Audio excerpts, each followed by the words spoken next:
নমস্কার, আমার নাম শুভধর। থ্রিল কোয়েস্ট চ্যানেলে আপনাদের সকলকে স্বাগত। এই ভিডিওটি করা শুধুমাত্র বর্তমান ইউটিউব ডিমনিটাইজেশন পলিসির জন্য। আমাদের এই কন্টেন্ট কোনো রকম যান্ত্রিক বা এআই ব্যবহার করে করা হয় না। আমি শুভধর, শুরু করছি আজকের গল্প। নমস্কার শ্রোতা বন্ধুরা, স্বাগত জানাই আপনাদের থ্রিল কোয়েস্টের রহস্য ঘেরা এক অজানা যাত্রায়, যেখানে প্রতিটি গল্প এক একটি ধাঁধা, আর প্রতিটি ধাঁধার আড়ালে লুকিয়ে থাকে অচেনা কোনো সত্য। এখানে প্রশ্নই পথ দেখায়, আর উত্তর কখনোই সহজে ধরা দেয় না। তাহলে মনোযোগ দিয়ে শুনুন আর নিজেই খুঁজে নিন রহস্যের সূত্র। শুরু হচ্ছে আজকের গল্প। পুঁটিরামের দিয়ে যাওয়া কিছুক্ষণ আগের চায়ের কাপ থেকে হালকা ধোঁয়া উঠছে তখনও। বাইরে কলকাতার চেনা সেই ব্যস্ত শহরের আওয়াজটা আজ কম শোনা যাচ্ছে খানিকটা। আজ ছুটির দিন, সেই জন্যই হয়তো। বোমকেশ জানলার ধারের আরাম কেদারাটায় বসে খুব মনোযোগ সহকারে খবরের কাগজটা পড়ছিল। আমি চায়ের কাপে একটা চুমুক দিয়ে বললাম, কি হে বোমকেশ, সকাল থেকে ওই এক পাতার দিকেই চেয়ে আছো যে? কোনো বিশেষ খবর নাকি? বোমকেশ আমার দিকে না তাকিয়েই মৃদু হাসল। বিশেষ কিছু নয় অজিত, কলকাতার নামী লোহা ব্যবসায়ী রজনীকান্ত পাল পরশু রাতে ওনার রাসবিহারীর বাসভবনে হঠাৎ পরলোক গমন করেছেন। ভদ্রলোক বেশ স্থূল ছিলেন, বাজারে ওনার বেশ বড় সড়ো কারবার ছিল। খবরটা পড়েছ? হ্যাঁ, চোখ বুলিয়েছি। ষাটোর্ধ্ব মানুষ, ওনার তো তীব্র মধুমেহ রোগ ছিল শুনেছি। এই মধুমেহ বড় বালাই বোমকেশ। আজকাল মানুষের শরীরের কোনো বিশ্বাস নেই, বুঝলে? নিঃশ্বাসেরও ভরসা নেই। আজ যে মানুষটা সুস্থ সবল, কাল সকালেই সে নেই। রক্তের শর্করার মাত্রা একটু এদিক ওদিক হলেই হৃদযন্ত্রের ক্রিয়া বন্ধ হওয়াটা তো আজকাল রোজকার ঘটনা হয়ে দাঁড়িয়েছে। আমার কথাটা শুনে বোমকেশ খবরের কাগজটা সরিয়ে চায়ের কাপে চুমুক দিল। তা অবশ্য ঠিক বলেছ। মধুমেহ রোগটা মানুষকে ভেতর থেকে ফাঁপা করে দেয়। মানুষের জীবনটাও এক অদ্ভুত সমীকরণ। কখন কোন সংখ্যাটা উধাও হয়ে যায় কেউ বলতে পারে না। আমাদের এই আলোচনার মাঝে নিচের সদর দরজায় কলিং বেলটা বেজে উঠল। এই অসময়ে কে আসতে পারে ভাবতে ভাবতেই আমাদের পুরনো ভৃত্য পুঁটিরাম নিচে গেল দরজা খোলার জন্য। একটু পরেই সিঁড়িতে ভারী জুতোর আওয়াজ পাওয়া গেল এবং বৈঠকখানার পর্দা ঠেলে ভেতরে ঢুকলেন একজন মাঝবয়সী ভদ্রলোক।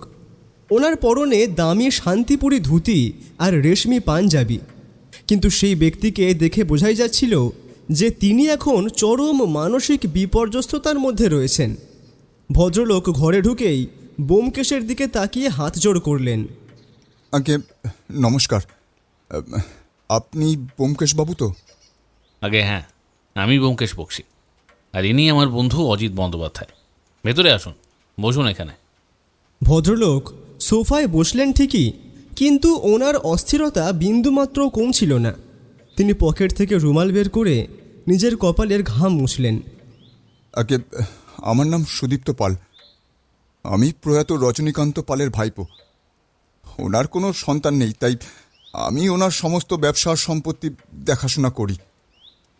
বোমকেশ ভদ্রলোকের দিকে একটু ঝুঁকে বসল।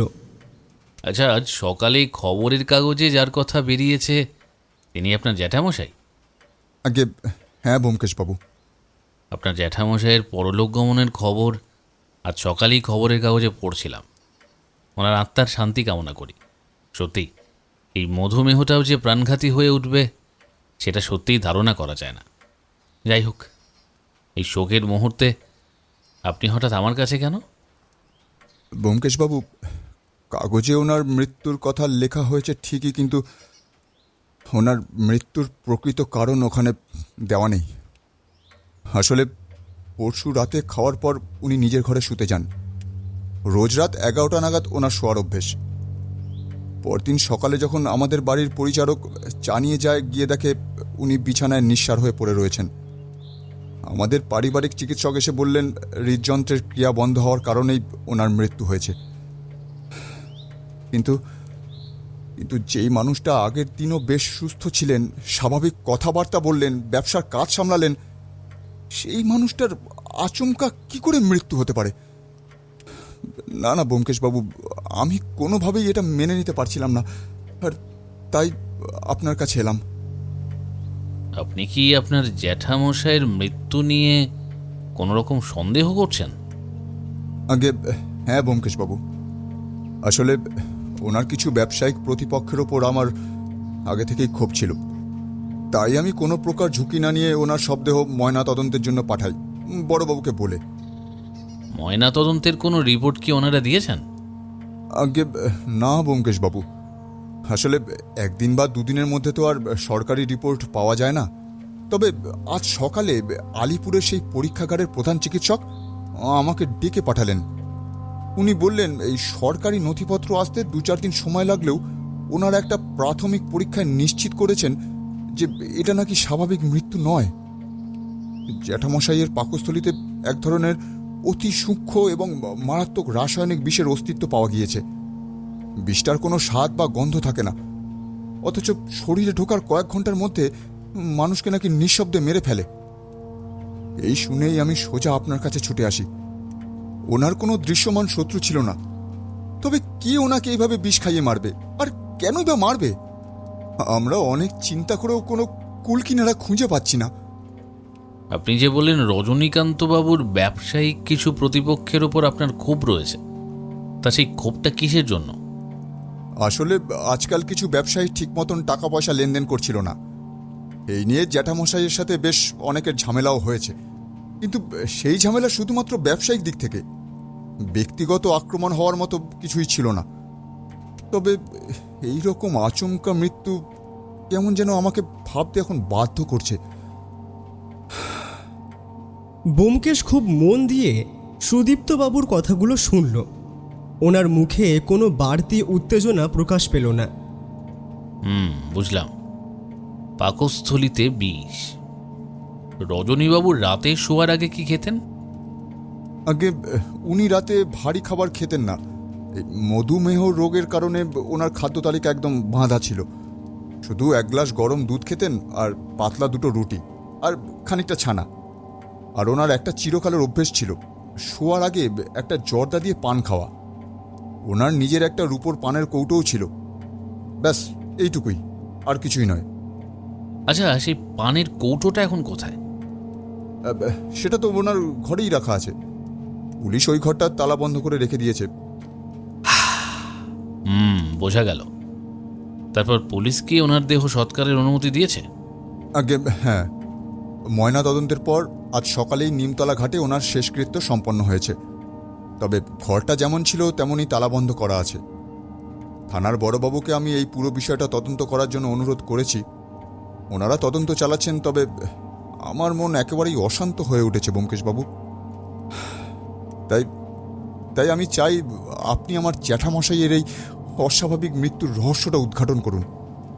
দেখুন, পুলিশের প্রথম সন্দেহ আমাদের বাড়ির অতি বিশ্বস্ত পরিচারকের ওপরেই, কিন্তু আমি ভালো করেই জানি আমার জ্যাঠামশাইয়ের সাথে সেই পরিচারকের এত ভালো সম্পর্ক, সে এমন কথা স্বপ্নেও ভাবতে পারে না।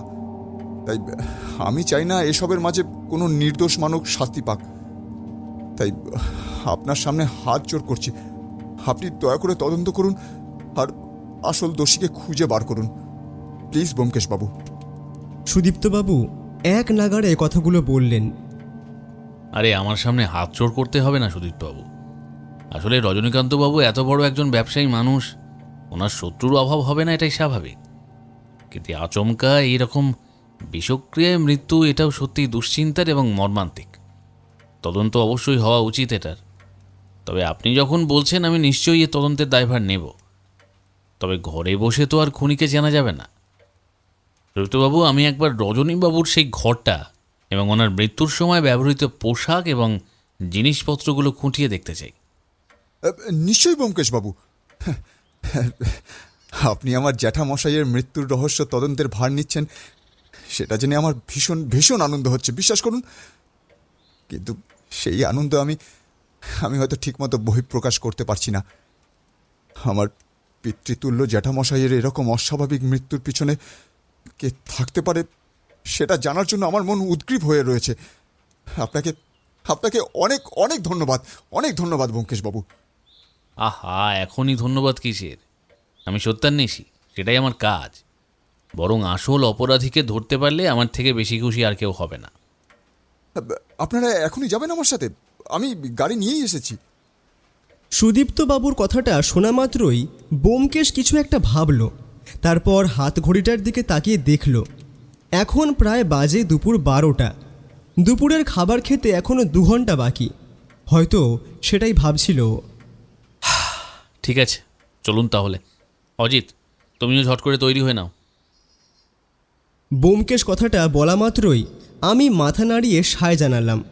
তারপর কয়েক মিনিটের মধ্যেই দুজন তৈরি হয়ে বেরিয়ে পড়লাম সুদীপ্তবাবুর সাথে।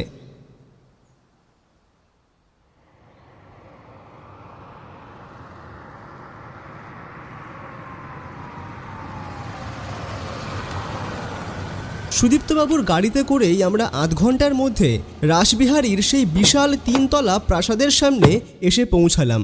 বাইরে থেকে দেখলেই বোঝা যায় যে বাড়ির মালিক কতটা বৈভবশালী ছিলেন, কিন্তু ভেতরের পরিবেশটা এখন নিঝুম আর থমথমে। বাড়ির ভেতর ঢুকতেই দেখলাম বৈঠক ঘরে একটি টেবিল সাদা চাদর দিয়ে ঢাকা।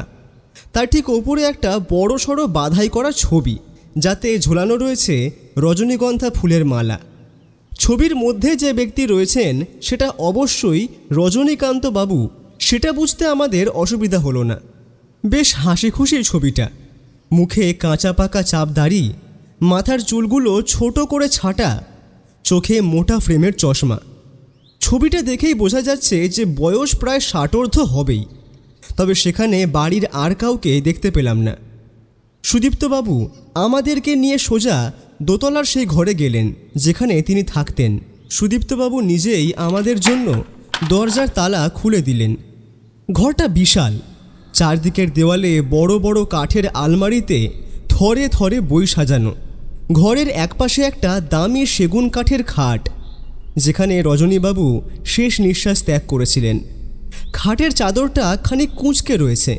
বিছানার পাশে একটা ছোট গোল টেবিল, যার ওপর একটা জলের গ্লাস এবং সেই বিখ্যাত রূপোর পানের কৌটোটাও রাখা রয়েছে। ব্যোমকেশ ঘরে ঢুকেই খুব শান্ত পায়ে চারদিকটা পর্যবেক্ষণ করতে লাগলো। প্রথমে খাটের কাছে গিয়ে দাঁড়ালো। বালিশের তলাটা আলতো করে হাত দিয়ে কিছু একটা দেখতে লাগেও। তারপর সে টেবিলের ওপর রাখা পানের কৌটোটার দিকে তাকালো। পকেট থেকে একটা ছোট আতস কাঁচ বের করে কৌটোর ঢাকনাটা না খুলেই ওটার চারপাশটা ভালো করে দেখল। তবে ওর চোখে মুখে কোনো উত্তেজনা বা কোনো রকম প্রতিক্রিয়ার পরিবর্তন দেখলাম না। এবার খাটের পাশে রাখা একটি আলনা বা কাঠের হ্যাঙ্গারের দিকে এগিয়ে গেল। সেখানে বেশ কয়েকটি দামি সাদা রঙের মটকার পাঞ্জাবি ঝুলছিল। সুদীপ্তবাবু, ওনার মৃত্যুর রাতে উনি এই যে পাঞ্জাবিটা পরেছিলেন, সেটা কি এখানে আছে? আগে হ্যাঁ ব্যোমকেশবাবু, আসলে জ্যাঠামশাই মারা যাওয়ার পর হাসপাতালে নিয়ে যাওয়া হয়েছিল। তখনই সেখানে সমস্ত পোশাক পাল্টে দেওয়া হয়। আমি সেগুলো বাড়িতে নিয়ে এসেছিলাম, তারপর ধুয়ে আলমারিতে রেখে দিয়েছি স্মৃতি হিসাবে। ওই সাদা পাঞ্জাবিটাই পরেছিলেন। ব্যোমকেশ পাঞ্জাবিটার দিকে হাত বাড়ালো। খুব আলতো করে পাঞ্জাবির পকেট দুটো হাতড়াতে শুরু করতেই ব্যোমকেশের হাতটা এক মুহূর্তের জন্য থমকে গেল সেখানে। পকেটের ভেতর থেকে আঙুল দিয়ে চেপে একটা ছোট চারকোনা সাদা কাগজের টুকরো বের করে আনলো ব্যোমকেশ। দূর থেকে যা বুঝলাম দেখে যে কাগজটা খুব সাধারণ, কোনো নামি ডায়েরি বা প্যাডের ছেঁড়া অংশ নয়। ব্যোমকেশ কাগজটা জানলা রোদের সামনে এনে ধরল। এটা কি? কোনো চিরকুট বলে মনে হচ্ছে। ব্যোমকেশ কথাটা বলতে আমি আর সুদীপ্তবাবু ওর ঠিক পেছনে গিয়ে দাঁড়ালাম। দেখলাম কাগজটার মাঝখানে পেন্সিল দিয়ে অত্যন্ত নিখুঁতভাবে একটি বৃত্ত আঁকা রয়েছে, আর সেই বৃত্তের ঠিক কেন্দ্রবিন্দুতে একটি কালো ডট বা বিন্দু দেওয়া। জ্যামিতির বইয়ের পাতার মতো নিখুঁত সেই অঙ্কন। ব্যাপার কি? এটা কি ব্যোমকেশ? রজনীবাবু মরার আগে কোনো কিছু লেখার চেষ্টা করেছিলেন নাকি? কিন্তু এটা দেখে তো কোনো লেখা বলে মনে হচ্ছে না। আর তাছাড়া জ্যাঠামশাই তো কোনোদিন ছবি বা এইসব আঁকা আঁকিও করতেন না। তবে ওনার জামার পকেটে এটা এলো কোত্থেকে? ব্যোমকেশ কাগজের টুকরোটার দিকে এক দৃষ্টে তাকিয়ে রইল। ওর মুখে কোনো বাড়তি ভাবান্তর ঘটল না। সে শান্তভাবে চিরকুটটা নিজের পকেটে রেখে দিল। সুদীপ্তবাবু, এই চিরকুটটার কথা এখন কাউকে বলার দরকার নেই, এমনকি পুলিশকেও নয়। কেন ব্যোমকেশবাবু? মানে আপনি কি কোনো কিছু সন্দেহ করছেন? আর তাছাড়া এই কাগজের মধ্যে তো তেমন কিছু লেখাও নেই। এটা নিয়ে এখনো কিছু বলতে পারছি না, তবে আপনার বাড়িতে আর কে কে আছে তাদের সাথে কথা বলা দরকার। আপনার বাড়িতে কে কে আছেন? আগে এই বাড়িতে জ্যাঠামশাই আর আমি ছাড়া কেউ থাকেন না। আমার বাবা মা থাকেন হুগলিতে, আমার এক ভাইও রয়েছে। আর জ্যাঠামশাইয়ের যেহেতু কেউ নেই, সেজন্য আমি ওনার সাথে থাকি আর ব্যবসা সামলাই। তবে সপ্তাহের শেষে বাড়ি ফিরে যাই। তার মানে এত বড় সম্পত্তির মালিক রজনীকান্তবাবুর উত্তরাধিকারী কেউ নেই? হ্যাঁ ব্যোমকেশবাবু, কথাটা আপনি ঠিকই বলেছেন। আর আর সেজন্যই জ্যাঠামশাইয়ের অবর্তমানে সমস্ত কিছুর মালিক আমি আর আমার ভাই।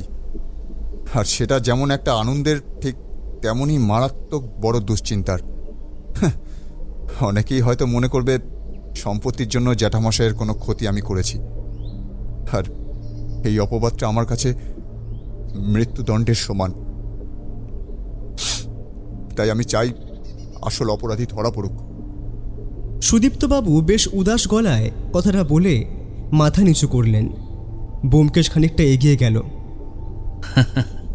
একদম চিন্তা করবেন না, আমি চেষ্টা করব আসল অপরাধী ধরার। তবে আজ আসছি। সুদীপ্তবাবুকে কিছুটা আশ্বস্ত হয়ে আমরা বেরিয়ে এলাম সেখান থেকে। সুদীপ্তবাবু আমাদের গাড়ি পর্যন্ত এগিয়ে দিলেন। বাড়িতে ফেরার পথে পুরো রাস্তাটা ব্যোমকেশ একটা কথাও বলল না। সে কেবল জানলার বাইরে চলন্ত কলকাতার মানুষ আর ট্রামের দিকে তাকিয়ে কী যেন একটা গভীর চিন্তা করছিল। আমি ওকে চট করে ঘাঁটালাম না। আমি জানতাম ব্যোমকেশের এই নীরবতার মানে হলো সে একটা গভীর গোলকধাঁধায় ঢুকেছে, যার সূত্র সে এখনও পুরোপুরি মেলাতে পারেনি। বৈঠকখানায় দুপুরের খাবার শেষ করে ব্যোমকেশ যখন আবার এসে আরাম কেদারায় বসল, তখন ঘড়িতে ঠিক কাঁটায় কাঁটায় 3টে বাজে। পুঁটিরামের তৈরি করা সর্ষে ইলিশ আর গরম ভাতের তৃপ্তি ওর মুখে থাকার কথা, কিন্তু ওর চোখ দুটো তখনও ভীষণ চিন্তিত দেখাচ্ছিল। পকেট থেকে সেই 4 কোনা কাগজের টুকরোটা বের করে সেবার রাখলো টেবিলের ওপর, যেটা ও রজনীকান্তবাবুর পাঞ্জাবির পকেটে পেয়েছিল। পেন্সিলে আঁকা সেই বৃত্ত আর তার ঠিক কেন্দ্রবিন্দুর কালো দাগটা দেখে স্বাভাবিকভাবে আমার কিন্তু তেমন কিছুই মনে হয়নি, অথচ ব্যোমকেশ হয়তো একটু বেশি ভাবছে এই নিয়ে। আমি খাটের একপাশে গিয়ে বসে পড়লাম। কি হে সত্যান্বেষী, কি এত ভাবছো বলো তো? সুদীপ্তবাবুর কথা শুনে তো মনে হলো সম্পত্তির লোভটা ওনার নিজের দিকেও ঘুরে যেতে পারে, কারণ উনি যেভাবে বারবার নিজেকে নির্দোষ প্রমাণিত করার জন্য এত কথা বলে চলেছেন। তোমার কি মনে হয় এই নিয়ে? ব্যোমকেশ সিগারেটে অগ্নিসংযোগ করে একটা লম্বা টান দিল। একটা লম্বা দীর্ঘশ্বাস ছাড়তেই ধোঁয়াটা সিলিং ফ্যানের বাতাসে মিলিয়ে যাওয়ার পর সে বলল, সম্পত্তির লোভ মানুষের সহজাত প্রবৃত্তি অজিত। তবে আমার কেন যেন মনে হচ্ছে সুদীপ্তবাবু এর মধ্যে নেই। ষড়যন্ত্র বাইরের থেকে কেউ করেছে। তোমার হাতে কি এখন ওই চিরকুটটাই ছিল যেটা ওই রজনীকান্তবাবুর পাঞ্জাবির পকেট থেকে পেয়েছিলে? আচ্ছা, ওটা কি কোনো সন্দেহজনক বলে তোমার মনে হচ্ছে কিছু? চিরকুটে কোনো সন্দেহজনক কিছু নেই অজিত, তবে আমার মনের সন্দেহটা কিছুতেই মিটছে না। কারণ রজনীকান্তবাবুর পকেটে এইরকম একটা অপ্রয়োজনীয় কাগজ থাকবেই বা কেন, যাতে কোনো কিছুই লেখা নেই? আমার কেন যেন মনে হচ্ছে তুমি এই কাগজটা নিয়ে বেশি ভাবছো ব্যোমকেশ। হয়তো সেই কাগজের মধ্যে জড়িয়ে অন্য কিছু ছিল, যার পরে খালি কাগজটাই পকেটে রয়ে গিয়েছে। কিন্তু অজিত, এই চিরকুটের মধ্যে যেই বৃত্ত আঁকা আছে আর এই কাগজের মাপ, পেন্সিলের দাগের টান, সব কিছুর মধ্যে একটা অদ্ভুত জ্যামিতিক শৃঙ্খলা আছে। এরকম একটা চিত্র রজনীবাবুর পকেটে রয়েছে, অথচ সুদীপ্তবাবু বা পুলিশ সেটা খেয়াল করেনি। আমার কেন যেন মনে হচ্ছে এটা স্রেফ কোনো সম্পত্তির ব্যাপার নয়। ব্যোমকেশের এই সিদ্ধান্তের পর আমার আর কোনো মন্তব্য ছিল না। পরের দিন সকাল সকাল ব্যোমকেশ কোথাও বেরিয়ে গেল, হয়তো রজনীবাবুর মৃত্যু রহস্যই তদন্ত করার জন্য। বিকেল গড়িয়ে সন্ধে নামল। পরদিন সোমবারের চেনা ব্যস্ততায় কলকাতা আবার মুখর হয়ে উঠল। ব্যোমকেশ বাড়ি ফিরতে আমি ওকে প্রশ্ন করলাম, কি ব্যোমকেশ, তদন্ত কদ্দূর এগোলো? কোনো কিছুর সূত্র পাওয়া গেল কি? এখানে কোনো কিছুই পাওয়া যায়নি। রজনীবাবুর বাড়ির 2 পরিচারককে যথেষ্ট জিজ্ঞাসা করা হয়েছে, তবে ওদের সাথে কথা বলার পর যা বুঝলাম, রজনীবাবুকে বিষ দিয়ে মেরে ফেলার মতন সাহস হতে হবে না।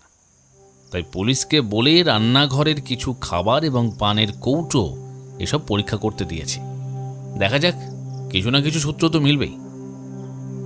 ব্যোমকেশ কথাটা শেষ করেই স্নানঘরের দিকে এগিয়ে গেল, আর আমি আমার লেখার খাতা নিয়ে বসলাম। রজনীবাবুর মৃত্যুর সেই থমথমে আবহটা যেন এর মাঝেই আস্তে আস্তে ফিকে হয়ে আসছিল আমার মনে, কিন্তু আমাদের সেই শান্তি স্থায়ী হলো না। ঠিক 2 দিন পরের কথা। ব্যোমকেশ তখন সবেমাত্র স্নান সেরে এসে বৈঠকখানায় বসেছে। হঠাৎ ওর মনে রজনীবাবুর কেসের একটা বিশেষ দিক নিয়ে খটকা জাগল। সে সোজা এগিয়ে গেল ঘরের কোণে রাখা টেলিফোনটার দিকে।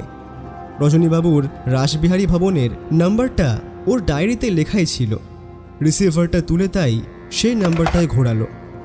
তারপর বেশ কিছুক্ষণ পর সে রিসিভারটা কানে লাগালো। আমি ব্যোমকেশ বক্সী বলছি। সুদীপ্তবাবু আছেন? ওনার সাথে একটু দরকার ছিল। অপর প্রান্তের ব্যক্তি কিছু বলতেই ব্যোমকেশ বেশ অবাক হয়ে গেল। থানায় গেছেন কেন? কি হয়েছে? কোনো নতুন গন্ডগোল কি? কি? সকালে আমহার্স্টের থানা থেকে একটা বড়বাবুর টেলিফোন এসেছিল সুদীপ্তবাবুর নামে।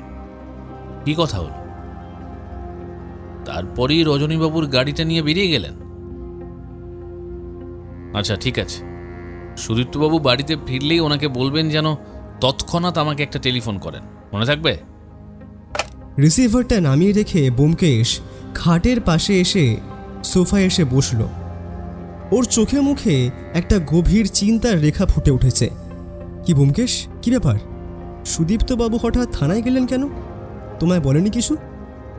ব্যোমকেশ কিছু একটা বলতে যাচ্ছিল, কিন্তু ওর কথা শেষ হওয়ার আগেই আমাদের ঘরের টেলিফোনটা আবারও সশব্দে বেজে উঠল। ব্যোমকেশ উঠে যাচ্ছে, কিন্তু আমি ওকে থামিয়ে নিজেই গেলাম রিসিভ করতে। আহা, তুমি বসো ব্যোমকেশ, আমি দেখছি কার ফোন দেখছি আমি, দাঁড়াও। কথাটা বলে টেলিফোনের রিসিভারটা আমি কানে লাগালাম। হ্যালো, অজিত বন্দ্যোপাধ্যায় বলছি। ঠিক তখনই ওপাশ থেকে সুদীপ্তবাবুর চেনা গলা ভেসে এলো, কিন্তু সেই গলায় আজ কোনো স্বাভাবিকতা ছিল না।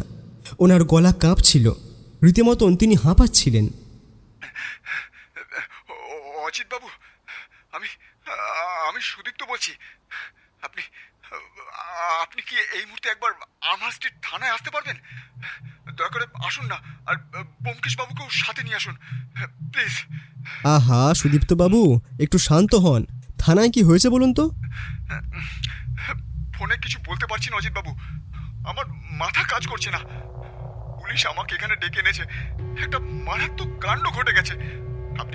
আপনি দয়া করে আর এক মুহূর্ত দেরি করবেন না, প্লিজ প্লিজ তাড়াতাড়ি চলে আসুন, এক্ষুনি চলে আসুন। ঠিক আছে, আমরা যাচ্ছি, কিন্তু কি হয়েছে সেটা যদি বলেন। কোনো বিপদ হয়েছে কি? আমার কথাটা শেষ হতে না হতেই ওপাশ থেকে লাইনটা কেটে গেল। রিসিভারটা নামিয়ে রাখতেই ব্যোমকেশ আমার দিকে তাকিয়ে বলল, কি হয়েছে অজিত? কার টেলিফোন ছিল? কার বিপদের কথা বলছিলে তুমি? আর সুদীপ্তবাবু টেলিফোন করেছেন, তিনি থানায় আছেন এই মুহূর্তে, আর আমাদের দুজনকে এক্ষুনি বললেন ওখানে যেতে। বললেন যে ওনার নাকি মাথা কাজ করছে না। গলা শুনেও তো মনে হলো ভীষণ আতঙ্কে রয়েছেন। আমার কথাটা শোনা মাত্রই ব্যোমকেশ উঠে দাঁড়ালো। আমাদের আর দেরি করা চলবে না অজিত। সুদীপ্তবাবু নিশ্চয়ই কোনো রকম চরম বিপদে পড়েছেন, নইলে আমাদের এভাবে টেলিফোন করতেন না। আমহার্স্টের থানায় যেতে হবে। ব্যোমকেশের কথায় আমিও সম্মতি দিলাম। জামাটা গায়ে গলিয়ে নিয়ে যখন বাইরে বের হব, দেখি বাইরে বৃষ্টির বেগ তখন বেড়েছে কিছুটা। সেই বৃষ্টি মাথায় নিয়েই আমরা একটা ট্যাক্সি ডেকে আমহার্স্ট স্ট্রিট থানার উদ্দেশ্যে রওনা হলাম। গাড়ির জানলা দিয়ে বৃষ্টির জলের ধারা গড়িয়ে পড়ছিল, আর আমার মনের ভেতর এক অদ্ভুত আশঙ্কার মেঘ দানা বাঁধছিল। থানায় পৌঁছবার সঙ্গে সঙ্গে একজন কনস্টেবল আমাদেরকে সোজা ভেতরের বড়বাবুর ঘরে নিয়ে গেলেন। সেই ঘরে ঢুকতেই দেখলাম সুদীপ্তবাবু একটা চেয়ারে বসে আছেন। ওনার চোখ দুটো আতঙ্কে লাল হয়ে গিয়েছে। ওনার সামনে বসে আছেন থানার ইন্সপেক্টর দয়ারাম বাবু। ব্যোমকেশ ঘরে ঢুকতেই সুদীপ্তবাবু উঠে দাঁড়ালেন। ব্যোমকেশবাবু, সর্বনাশ হয়ে গেছে। ইন্সপেক্টর দয়ারাম বাবু ব্যোমকেশকে দেখে নমস্কার করলেন। আসুন ব্যোমকেশবাবু, আমি দয়ারাম নস্কর, এই থানার ইন্সপেক্টর ইনচার্জ। সুদীপ্তবাবু আপনার কথাই বলছিলেন। নমস্কার। কি হয়েছে বলুন তো? সুদীপ্তবাবুকে দেখে মনে হচ্ছে তিনি রীতিমতো ভীষণ আতঙ্কে রয়েছেন। আসলে বিষয়টা সত্যিই আতঙ্কের, কারণ সুদীপ্তবাবুর মতন মানুষ তো এসবের অভ্যস্ত নয়, তাই আর কি। দয়ারাম নস্কর কথাটা বলতেই তিনি চেয়ার টেনে বসলেন। আমি আর ব্যোমকেশ এক দৃষ্টিতে তাকিয়ে রইলাম দয়ারাম বাবুর দিকে। তারপর তিনি আবার বললেন, আসলে আজ সকালে শিয়ালদহ লোকাল ট্রেনের একটা কামরায় একজন মাঝবয়সী ভদ্রলোককে নিঃসার অবস্থায় উদ্ধার করে রেল পুলিশ। ওনাকে হাসপাতালে নিয়ে গেলে চিকিৎসকেরা মৃত ঘোষণা করেন। ভদ্রলোকের নাম বিনোদ বিহারী দাস, রেলেরই একটা ছোট দপ্তরে কেরানির কাজ করতেন। তারপর আমাদের থানায় টেলিফোন আসে। সেই ব্যক্তির পরিবারের সাথে যোগাযোগ করা যাচ্ছিল না, কিন্তু আশ্চর্যের বিষয় হলো ওনার সাথে থাকা ব্যাগে বিভিন্ন কাগজপত্রের মধ্যেই রজনীকান্ত পালের নাম আর এই বাড়ির টেলিফোন নাম্বারটা লেখা ছিল। আর যেহেতু ইতিমধ্যে রজনীকান্ত পাল বাবু মৃত, সেই কেসের তদন্ত চলছে, সেজন্য এক মুহূর্ত সময় নষ্ট না করে সুদীপ্তবাবুকে টেলিফোন করি। আচ্ছা, তারপর? যেহেতু রজনীবাবুর অস্বাভাবিক মৃত্যুর তদন্ত আমরাই করছি, তাই রেল পুলিশ তৎক্ষণাৎ কেসটা আমাদের কাছে পাঠায়। আমরা সুদীপ্তবাবুকে ফোন করে ডেকে পাঠাই মৃতদেহটা চিহ্নিত করার জন্য। উনি এসে বিনোদবাবুকে ওনার জ্যাঠামশাইয়ের পরম বন্ধু বলে শনাক্ত করেছেন। ব্যোমকেশবাবু, এই হাসপাতালের ডাক্তারবাবু ওনার শরীর থেকে প্রাথমিক অনুমান করছেন যে ওনার মৃত্যু নাকি স্বাভাবিক নয়। তীব্র কোনো বিষক্রিয়ায় ওনার হৃদযন্ত্র স্তব্ধ হয়ে গেছে। ভেবে দেখুন একবার, জ্যাঠামশাইয়ের মৃত্যুর ঠিক দুদিনের মাথায় ওনারই প্রিয় বন্ধুর এই অবস্থা। এটা শুনেই তো আমার মাথাটা খারাপ হয়ে গেল। আমি তাই আর কোনো উপায় না দেখে আপনাকে ডাকলাম। ব্যোমকেশ সোজা হয়ে বসল। ওর চোখের মণি দুটো এবার জলজল করে উঠল। বিনোদবাবুর মৃতদেহটা কি এখনো হাসপাতালেই আছে? হ্যাঁ, পাশেই মর্গে রাখা হয়েছে। সুরতহাল রিপোর্ট তৈরি হচ্ছে। আপনারা চাইলে একবার দেখতে পারেন। আমরা ইন্সপেক্টর বাবুর সাথে থানার লাগোয়া সেই অন্ধকার স্যাঁতস্যাঁতে মর্গের হিমঘরের দিকে এগোলাম। ঘরের ভেতরে একটা অদ্ভুত ওষুধের কটু গন্ধ। একটা পাথরের টেবিলের ওপর বিনোদবাবুর মৃতদেহটা সাদা চাদর দিয়ে ঢাকা ছিল। ডাক্তারবাবু চাদরটা সরাতে দেখা গেল ষাটোর্ধ্ব এক বৃদ্ধের নিথর শরীর। ওনার ঠোঁটের কোণে আর নখে এক অদ্ভুত নীলচে ছায়া দেখা যাচ্ছিল, যা বিষক্রিয়ার লক্ষণ স্পষ্ট করে তোলে। ব্যোমকেশ খুব মন দিয়ে বিনোদবাবুর মুখটা দেখল। তারপর ডাক্তারবাবু এবং ইন্সপেক্টর বাবুর সাথে ওনাদের প্রাথমিক তদন্ত আর বিষের ধরন নিয়ে গভীর আলোচনায় মগ্ন হলো। যখন ওনারা কথা বলছিলেন, তখন আমার আর সুদীপ্তবাবুর চোখ গেল ঘরের অন্য কোণায় রাখা একটি টেবিলের দিকে। সেই টেবিলের ওপর বিনোদবাবুর মৃত্যুর সময় ব্যবহৃত জিনিসগুলো রাখা ছিল। একটা সস্তা চামড়ার মানিব্যাগ, কয়েকটা খুচরো পয়সা, একটা রেলের মান্থলি টিকিট, ঘড়ি, চশমা, কলম এবং বেশ কিছু কাগজের হিসাবপত্র। আর ওনাদের মাঝখানেই দলা পাকিয়ে রাখা ছিল বিনোদবাবুর সেই ভেজা তসরের পাঞ্জাবিটা। ইন্সপেক্টর দয়ারাম বাবু সুদীপ্তবাবুকে বললেন, বিনোদ বিহারী বাবুর সাথে থাকা সমস্ত জিনিসপত্র টেবিলে রাখা আছে। সুদীপ্তবাবু, আপনি একবার দেখে নিন, কারণ ময়নাতদন্ত হওয়ার পর এগুলো আপনার হাতেই তুলে দেওয়া হবে। ঠিক সেই সময় পোস্টমর্টমের একজন নার্স টেবিলের কাছে এগিয়ে এলেন জিনিসগুলো গুছিয়ে রাখার জন্য।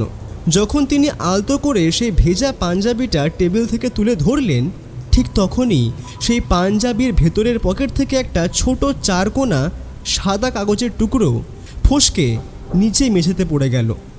আমার আর ব্যোমকেশের চোখ একসঙ্গে সেই কাগজটার ওপরে পড়ল। ওনাদের কথোপকথন থামিয়ে দিয়ে অত্যন্ত ধীর পায়ে এগিয়ে গেল ব্যোমকেশ। সে আনমনে নিচু হয়ে মেঝে থেকে সেই কাগজের টুকরোটা তুলে নিল। কাগজটা খুলতেই ওটার ওপর যা আঁকা ছিল তা দেখতে আমাদের বিন্দুমাত্র অসুবিধা হলো না। হুবহু একই মাপের কাগজ, কিন্তু এবার পেন্সিল দিয়ে ওটার ওপর কোনো বৃত্ত আঁকা ছিল না। এবার আঁকা ছিল দুটি নিখুঁত সমান্তরাল সরল রেখা, জ্যামিতির বইয়ের সমান্তরাল রেখার মতোই সোজা, স্পষ্ট এবং নির্ভুল। বোমকেশ সেই চিরকুটটা চোখের সামনে ধরে কয়েক সেকেন্ড স্থির হয়ে দাঁড়িয়ে রইল। ওর মুখে কোনো বাড়তি উত্তেজনা প্রকাশ পেল না, কিন্তু আমি বুঝলাম যে সত্যান্বেষীর মগজে তখন এক ওলটপালট হয়ে যাওয়া সমীকরণের চাকা ঘুরতে শুরু করেছে। সে ওই চিরকুটটা খুব সাবধানে নিজের পকেটে রেখে দিল ঠিকই, কিন্তু মুখে কিছুই বলল না। কি বোমকেশ, তোমার কি কোনো কিছু সন্দেহজনক বলে মনে হচ্ছে? সন্দেহজনক তো বটেই অজিত। আমার দিকে না তাকিয়ে কথাটা বলল বোমকেশ। তারপর দয়ারাম বাবুর দিকে তাকিয়ে বলল, ইন্সপেক্টর বাবু, খেলাটা আমরা যেভাবে ভেবেছিলাম তার চেয়ে অনেক বেশি জটিল। উনি কোনো সাধারণ ডাকাত বা সম্পত্তি লোভী শত্রু নয়, যে জ্যামিতির ছকে চাল চালছে। জ্যামিতির ছক? একদমই তাই। আর এই পুরো বিষয়টা সুপরিকল্পিত এবং দীর্ঘদিনের পরিকল্পনা। তার মানে আপনি বলতে চাইছেন এই দুটো খুনের পেছনে একই ব্যক্তি আছে, কিন্তু একজন বড় ব্যবসায়ী আর একজন সাধারণ কেরানির মধ্যে শত্রুতার সাধারণ জায়গাটা কোথায়? সেই সূত্রটাই তো খুঁজে বার করতে হবে দয়ারামবাবু। এদের দুজনের মৃত্যুর কারণ কি এটাই যে ওরা দুজন একে অপরের পরিচিত, নাকি পুরো ঘটনাটাই কাকতালীয়ভাবে মিলে গেছে? বিষয়টা একটু জটিল হলেও এর গভীরে আমাকে যেতেই হবে। বোমকেশ কথাটা বলতে বলতেই মর্গ থেকে বাইরে বেরিয়ে এসে থানার বারান্দায় দাঁড়ালো। সুদীপ্তবাবু, বিনোদবাবুর সাথে আপনার জ্যাঠামশাইয়ের যোগসূত্রটা কিভাবে? ওনারা কি একই স্কুল বা কলেজে পড়তেন, বা অতীতে কোনো যৌথ কারবার ছিল, নাকি এই শহরেই কাজের সূত্রে একে অপরের পরিচিত হয়েছেন? আমি বলতে চাইছি ওনারা ঠিক কেমন বন্ধু? আমি ঠিক জানি না বোমকেশ বাবু, তবে ওনাদের বন্ধুত্বের সূত্রটা অনেক পুরনো, সম্ভবত উত্তরবঙ্গের কোনো মফস্বল শহরে। আমি না হয় বাড়িতে গিয়ে একবার জ্যাঠামশাইয়ের পুরনো চিঠিপত্র আর ডায়েরি ঘেঁটে দেখব কিছু পাওয়া যায় কিনা। ইনি মাঝে মধ্যে যখন জ্যাঠামশাইয়ের সাথে বাড়িতে দেখা করতে আসতেন, তখনই জেনেছি যে এই ব্যক্তির নাম বিনোদ বিহারী বাবু। জ্যাঠামশাইয়ের বন্ধু ইনি, আর বেশ পুরনোই বন্ধু। আচ্ছা বেশ, আপনারা তদন্তের কাজ চালান। তবে পানের কৌটোটা পরীক্ষা করা হলে সেই রিপোর্ট আমাকে একবার জানাবেন দয়ারামবাবু। হ্যাঁ, নিশ্চয়ই মুকেশবাবু। দয়ারাম বাবু কথাটা বলতেই বোমকেশ বেশ কিছুক্ষণ চুপ করে রইল। তারপর আবার সে জিজ্ঞেস করল, রজনীকান্তবাবুর কোনো ব্যবসায়িক শত্রু ছিল কি আদৌ? তদন্ত করে কি কোনো সূত্র হাতে ধরা পড়ল, যেটা থেকে আমরা অনুমান করতে পারি খুনের কারণ? না ব্যোমকেশবাবু, মোটামুটিভাবে সুদীপ্তবাবুর কথা অনুযায়ী যাদের সাথে রজনীকান্তবাবু ছোটোখাটো ঝামেলা হয়েছিল তাদের প্রত্যেকের সাথেই আমরা আলোচনা করেছি, কথাও বলেছি। আমাদের কাছে কোনোটাই সন্দেহজনক বলে মনে হলো না। এমনকি তারা এটা জানিয়েছে মাঝে মধ্যেই তাদের সাথে রজনীকান্তবাবুর ঝামেলা হলেও পারতপক্ষে একসাথে ব্যবসা করে এসেছেন এতদিন, তাই তাকে মেরে ফেলার মতন ষড়যন্ত্র তাদের মাথাতেও আসবে না। আমার সত্যিই কিছু ভালো লাগছে না ব্যোমকেশবাবু। এইভাবে দুটো মানুষের মৃত্যু আমি আর নিতে পারছি না, সত্যি নিতে পারছি না। কিছু একটা করুন আপনি ব্যোমকেশবাবু। আপনি এভাবে ভেঙে পড়বেন না সুদীপ্ত। আচ্ছা, আপনার বিনোদ বিহারী বাবুর পরিবারের সাথে কোনো রকম যোগাযোগ আছে কি? আমরা চেষ্টা করছি বিনোদবাবুর পরিবারের সাথে যোগাযোগ করার। এরপর আরও বেশি কথা না বাড়িয়ে আমরা মর্গের থেকে বেরিয়ে এলাম। সুদীপ্তবাবুর গাড়িতে করেই আবার আমরা বাড়ির দিকে রওনা হলাম দুজনে। গাড়ির জানলা দিয়ে বৃষ্টির একঘেয়ে শব্দ হচ্ছিল, আর আমার মনের ভেতর এক অদ্ভুত আশঙ্কার মেঘ দানা বাঁধছিল তখন।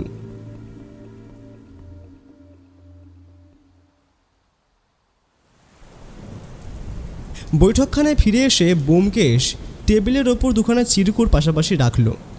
একটা বৃত্তের মাঝে বিন্দু আর অন্যটায় দুটি সমান্তরাল রেখা। আমাদের চোখের সামনে তখন এক অদৃশ্য খুনির আঁকা জ্যামিতির নকশা এক বীভৎস সত্যের আকার ধারণ করছিল।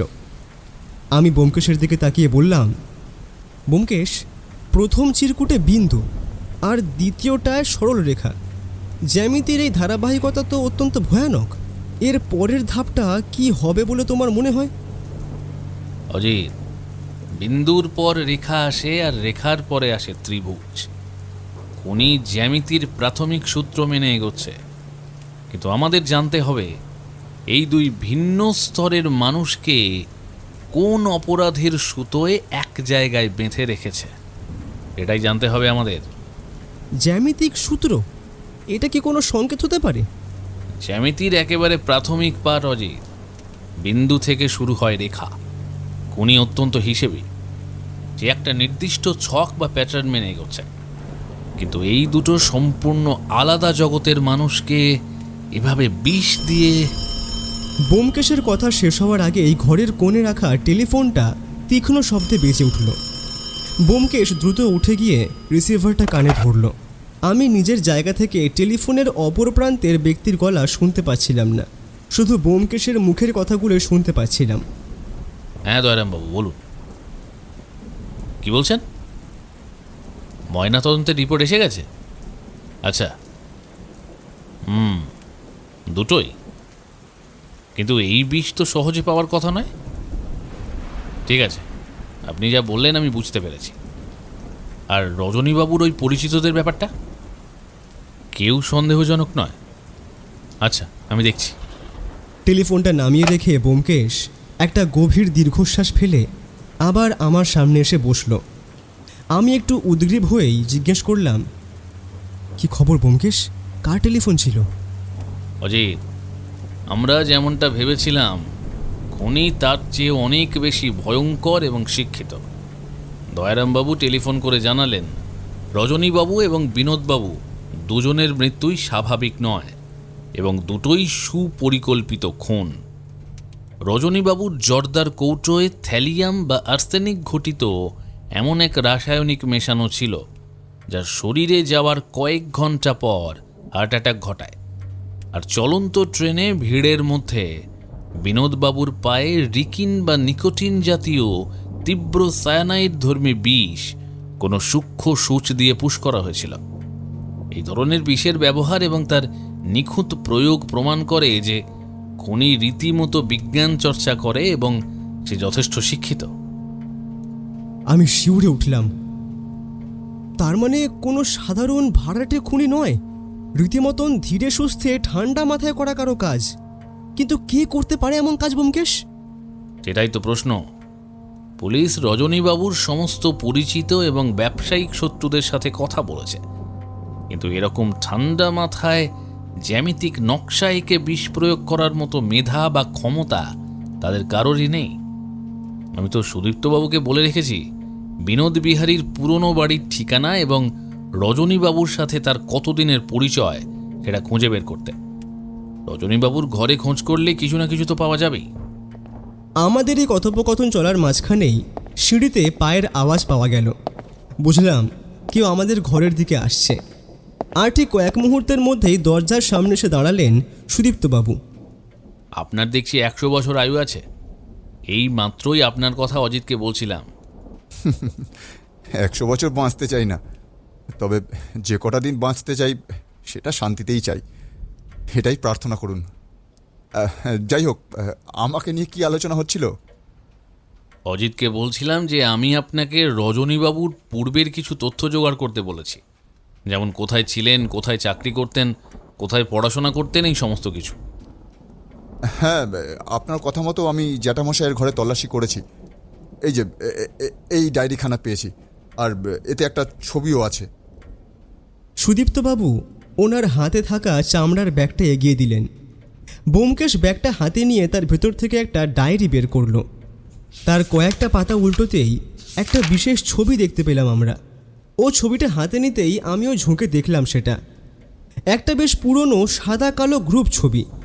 পেছনে একটা পুরনো ধাঁচের স্কুল বাড়ি, তার সামনে ছাত্ররা সারিবদ্ধভাবে বসে আছে, আর তাদের পেছনে চেয়ারে বসে আছেন শিক্ষক মণ্ডলী ও অন্যান্য গণ্যমান্য ব্যক্তিরা।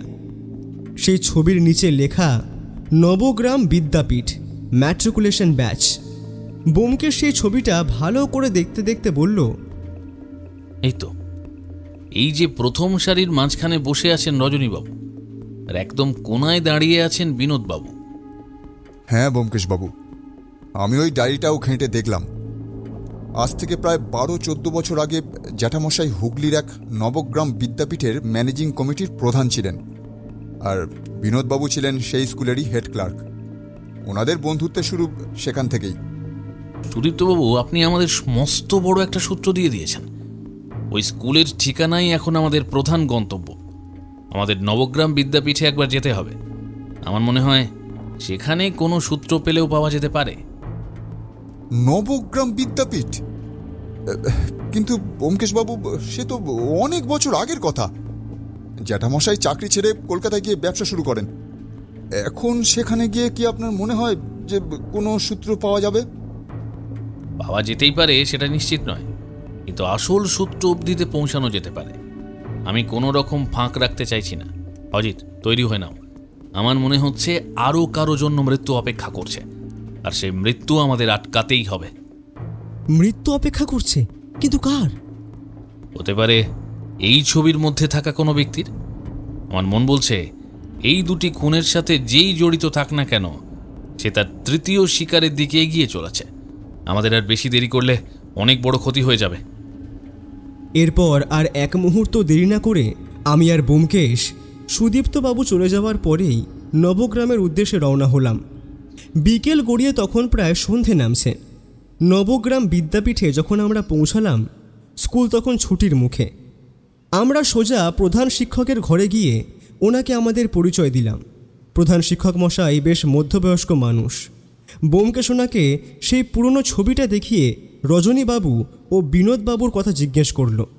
সেই ভদ্রলোক ছবিটি দেখে মাথা নেড়ে বললেন, আমি তো মশাই বছর 5 হলো এই স্কুলের দায়িত্বে এসেছি।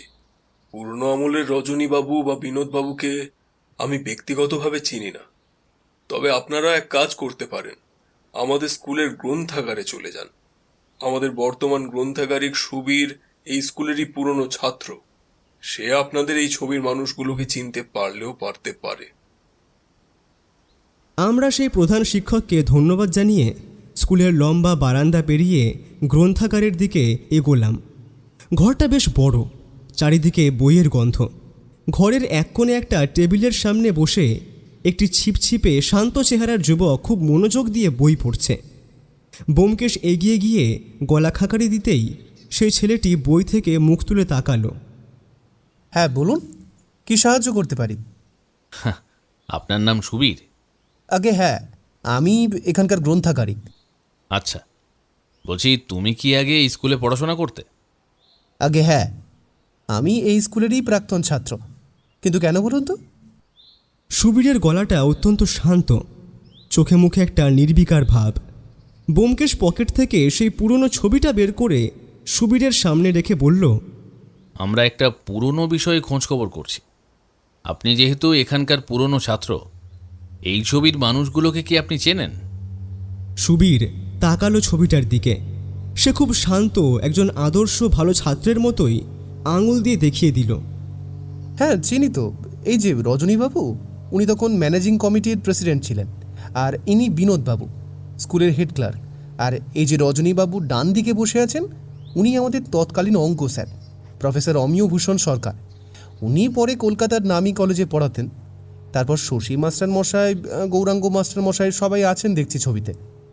তুমি কি ছবির বাকি শিক্ষকদের বর্তমান ঠিকানাগুলো বলতে পারবে? দেখুন, সবার ঠিকানা বলা তো আমার পক্ষে সম্ভব নয়, তবে কোথায় থাকতেন সেটা বলতে পারি। তবে নির্দিষ্ট কোন পাড়া বা কোন বাড়ি সেটা আমি জানি না। বেশ বেশ, তাতেই হবে। তুমি যেটুকু জানো সেটাই লিখে দাও। সুবীর বিন্দুমাত্র ইতস্তত না করে একটা কাগজ টেনে নিয়ে খসখস করে অমিয়ভূষণ সহকার সহ ছবির আরও কয়েকজন পুরনো শিক্ষকের বর্তমান ঠিকানা লিখে সেটা ব্যোমকেশের দিকে দিল। আপনারা কারা? মানে আপনাদের পরিচয় তো জানতে পারলাম না। আমরা দুজনে সাংবাদিক, কলকাতা থেকে এসেছি। এই ছবির মধ্যে থাকা ব্যক্তিদের সাথে কথা বলতে চাই। কিন্তু রজনীবাবু আর বিনোদবাবুর সাথে যোগাযোগ করতে জানতে পারি তারা মারা গেছেন। অগত্যা আমাদেরকে এই বিদ্যালয়ে আসতে হলো, যদি এই ছবিতে থাকা কারোর পরিচয় পাওয়া যায়। ব্যোমকেশের কথাটা শোনা মাত্রই সুবীর চুপ করে গেল। ও আর কোনো উত্তর দিল না দেখে আমরা সুবীরকে ধন্যবাদ জানিয়ে গ্রন্থাগার থেকে বেরিয়ে আসলাম।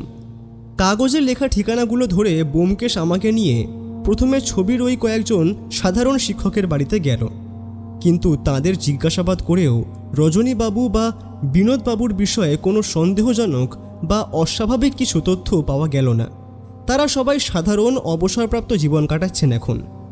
অবশেষে আমরা পৌঁছালাম সুবীরের দেওয়া শেষ ঠিকানায়, অঙ্কের মাস্টারমশাই অমিয়ভূষণ সরকারের বাড়িতে। কিন্তু বাড়িটার সামনে পৌঁছাতেই আমরা বুঝলাম যে পরিস্থিতি এখানে স্বাভাবিক নয়।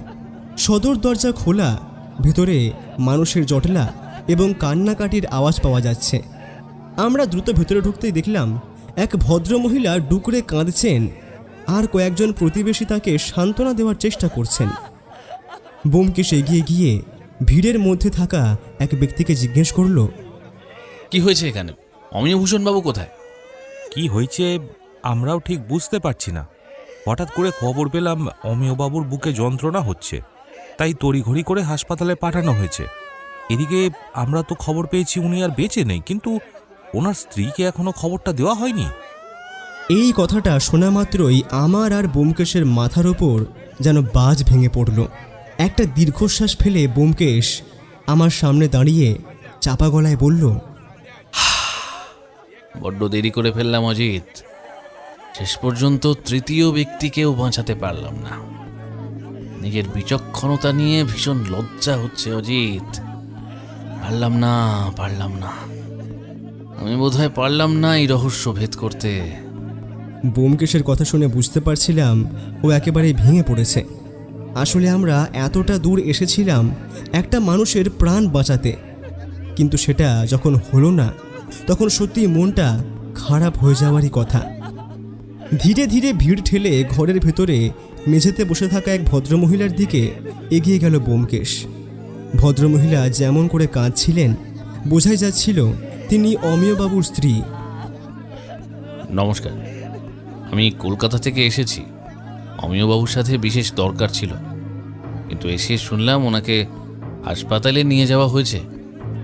কি হয়েছিল যদি বলতেন। উনি নিজের পড়ার ঘরে বসে বই পড়ছিলেন, হঠাৎ ওনার হাঁপানির টান ওঠে। উনি রোজকার মতো নিজের ইনহেলারটা মুখে নিতে হঠাৎ বুক চেপে ধরে জ্ঞান হারিয়ে মেঝেতে লুটিয়ে পড়েন। ওনার মুখ দিয়ে গ্যাজলা উঠছিল। পাড়ার লোকজন মিলে এক্ষুনি ওনাকে হাসপাতালে নিয়ে গেল। আমি তো কিছু বুঝতেই পারছি না কি হয়ে গেল হঠাৎ। কথাটা শোনা মাত্রই ব্যোমকেশের চোয়াল শক্ত হয়ে গেল। সে বুঝতে পারল খুনি তার তৃতীয় চাল চেলে দিয়েছে। ব্যোমকেশ খুব সন্তর্পণে পড়ার ঘরটার চারপাশ নজর করতে লাগল। হঠাৎ ঘরের দেওয়ালে টাঙানো একটা বড় ছবির দিকে তার চোখ আটকে গেল। আমিও ব্যোমকেশের পাশে গিয়ে দাঁড়ালাম। ছবিটা কোনো একটা বাৎসরিক অনুষ্ঠানের। রজনীকান্ত পাল, বিনোদ বিহারী দাস এবং অমিয়ভূষণ সরকার, এই তিনজন মিলে একটি কম বয়সী ছেলের হাতে একটা খাম আর পুরস্কার তুলে দিচ্ছেন। ছেলেটার মুখে এক অদ্ভুত হাসি। ব্যোমকেশ অমিয়বাবুর স্ত্রীকে জিজ্ঞেস করল, মাফ করবেন, এই ছবিটা কবেকার আর এই ছেলেটিকে? ভদ্রমহিলা চোখের জল মুছতে মুছতে গর্বিত গলায় বললেন, ওটা আমার ছেলে। আজ থেকে 12 বছর আগে ওই নবগ্রাম বিদ্যাপীঠ থেকে একটা মস্ত বড় স্কলারশিপ পেয়েছিল। সেই পুরস্কার দেওয়ার দিনে এই ছবিটা তোলা হয়েছিল। তারপর সেই পড়ার ঘরটা ব্যোমকেশ আরও খুঁটিয়ে দেখতে লাগলো। আচমকাই ওর নজরে পড়ে গেল কাঙ্ক্ষিত সেই জিনিসটি, অর্থাৎ একটা সাদা রঙের কাগজ কলমদানের মধ্যে রাখা। ব্যোমকেশ আর একটা কথাও বাড়ালো না। চিরকুটটা তুলেই চোখের সামনে মেলে ধরতেই ও রীতিমতন স্তব্ধ হয়ে গেল। ওর চোখের দৃষ্টি তখন বরফের মতো ঠান্ডা। সে আমাকে ইশারা করে বাড়ি থেকে বেরিয়ে এলো। খুনের উদ্দেশ্যটা এবার স্পষ্ট হচ্ছে অজিত। খুনের উদ্দেশ্য? ব্যোমকেশ হনহন করে হাঁটতে শুরু করলো। আমাদের আবার ওই গ্রামে ফিরে যেতে হবে। ব্যোমকেশ, কি উদ্দেশ্য আছে বলে তোমার মনে হচ্ছে? ব্যোমকেশ আমার হাতে ওই চিরকুটটা ধরিয়ে দিল।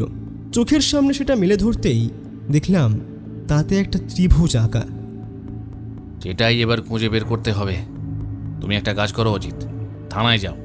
সেখানে গিয়ে অমিয়বাবুর আচমকা মৃত্যুর রহস্য নিয়ে কোনো তথ্য পাওয়া যায় কিনা দেখো, আর আমাদের তদন্তের বিষয়টা নিয়ে ওনাকে জানাও।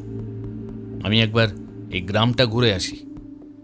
ব্যোমকেশের কথা শুনে বুঝলাম ওর মগজে তখন সমস্ত সমীকরণের সমাধান চলছে।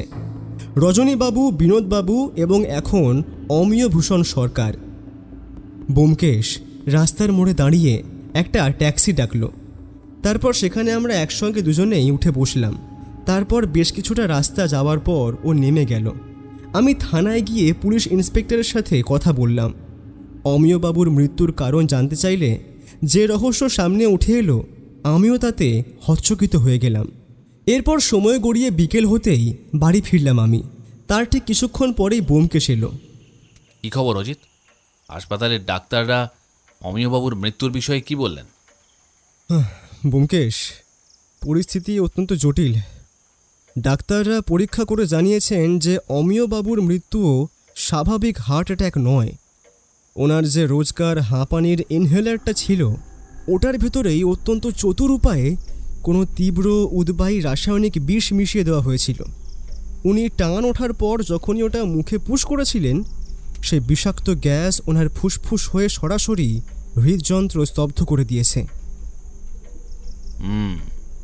তাহলে খুনি তার ত্রিভুজের অঙ্কটা শেষ পর্যন্ত মেলালো।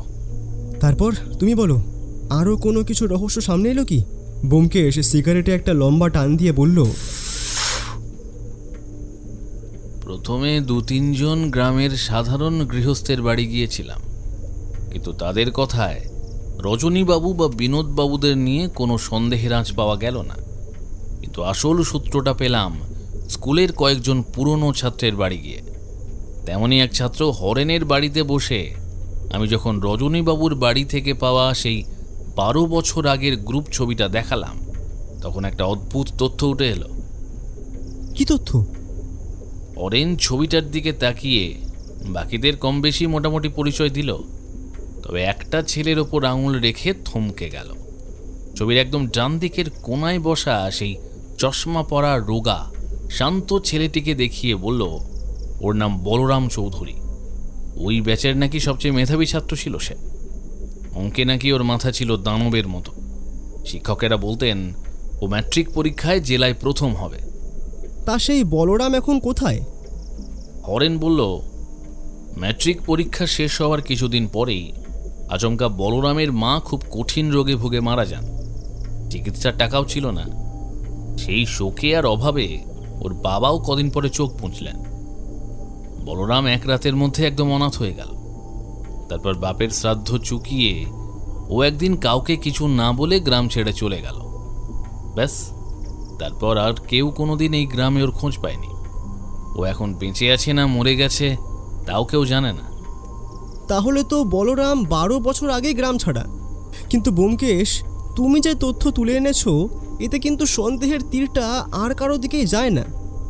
তাহলে ব্যোমকেশ, আমাদের লাভ কি হলো? সেই তো আমরা তিমিরেই রয়ে গেলাম। ব্যোমকেশ মৃদু হাসল। আগুনের ক্ষণস্থায়ী আলোয় দেখলাম ওর চোখ দুটো চকচক করে উঠেছে। সে ফিসফিস করে বলল, আমরা তিমিরে নেই অজিত, আমরা একদম আলোর মুখোমুখি দাঁড়িয়ে আছি। ছবিতে আমরা যে বলরামকে দেখছি তার মুখের সেই 12 বছর আগের আদলটা এই গ্রামেই একটা চেনা মুখের সাথে হুবহু মিলে যাচ্ছে অজিত। খুনি ভেবেছে তার খেলা শেষ, কিন্তু এবার আমাদের শেষ চালটা চালতে হবে। ব্যোমকেশ কথাটা বলেই বেশ কিছুক্ষণের জন্য চুপ করে গেল। হয়তো ওর মাথার মধ্যে কোনো একটা কিছু চলছে। আমিও অবশ্য এই তদন্তের কোনো কুলকিনারাই করতে পারছিলাম না। কেনই বা এই 3টে মানুষকে, যারা একেবারেই 3 জগতে বাস করছে, হঠাৎ করে খুন হতে গেল? নিজের মনে মনে যখন কথাগুলো ভাবছি, ঠিক তখনই হঠাৎ ব্যোমকেশ চেয়ার থেকে উঠে দাঁড়িয়ে পড়ল। অজিত, তৈরি হয়ে নাও, আমাদের এক্ষুনি আবার নবগ্রামের স্থানীয় থানায় যেতে হবে। আচমকা ব্যোমকেশের এমন মন্তব্যে আমি অবাক হলাম ভীষণ। নবগ্রাম থানা? কিন্তু ব্যোমকেশ হঠাৎ ওখানে আবার কেন? গ্রামে ঘুরে যা যা জিজ্ঞেস করার তা তো আমি আর তুমি নিজেই করে এলাম। গ্রামবাসীরা যা বলল তাতে তো পরিষ্কার যে ওই 3 জনের বিরুদ্ধে অতীতে একটা ক্ষোভ ছিল। তাতে শুধু ক্ষোভের কথা জানা গেছে অজিত, কোনো অকাট্য প্রমাণ মেলেনি। আমরা নিশ্চয়ই কোনো একটা বড় ফাঁক রেখে চলে যাচ্ছি, আর এই কোণের খেলায় কোনো ফাঁক রাখা যাবে না। অপরাধী ভীষণ চতুর। চলো, থানায় গেলেই বাকিটা খোলসা হবে। থানায় যেতে হবে? কিন্তু কেন? নবগ্রামের পুলিশ আরও কি এই বিষয়টাকে নিয়ে মাথা ঘামাবে? আলবাত ঘামাবে, কারণ 3 প্রাণ চলে গেছে, আর অপরাধী যোগসূত্র এই 3 জনের অতীতের সাথে। আর সেই অতীত জড়িয়ে আছে এই গ্রামের সাথে।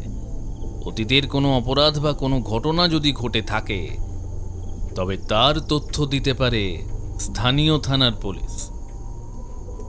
ব্যোমকেশের কথাগুলো বেশ ভারী ও গম্ভীর শোনাচ্ছিল। এরপর আমি আর বিশেষ কোনো কথা না বাড়িয়ে তৈরি হয়ে বেরিয়ে পড়লাম।